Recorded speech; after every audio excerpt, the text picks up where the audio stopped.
ঈদ মোবারক। এই ভিডিও শুরুতে ভাবছিলাম বলবো নাকি যে এইচএসসি 25 ঈদ মোবারক, পরে ভাবলাম না, আজকে তোমাদের মাথায় এই টার্মটা না দিই।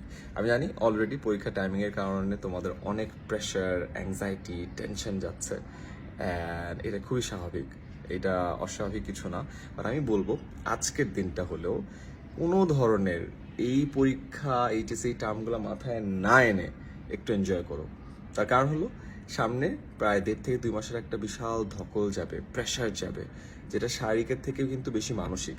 তাই আজকের দিনটা যদি এই সব চিন্তা বাদ রেখে এনজয় করতে পারো, ফ্রেন্ডস অ্যান্ড ফ্যামিলির সাথে টাইম কাটাতে পারো, কথা বলতে পারো, আড্ডা দিতে পারো, খাবার দাবার খেতে পারো, পরিমিতি বোধ বজায় রেখে, তাহলে আই গেস তোমাদের জন্য এটা একটা মাচ নিডেড ব্রেক হবে, রিকাভারি হবে, রিফ্রেশমেন্ট হবে, যেটা কিনা সামনের 1.5-2 মাস তোমার জন্য একটা বড় চালিকা শক্তি হিসেবে কাজ করবে।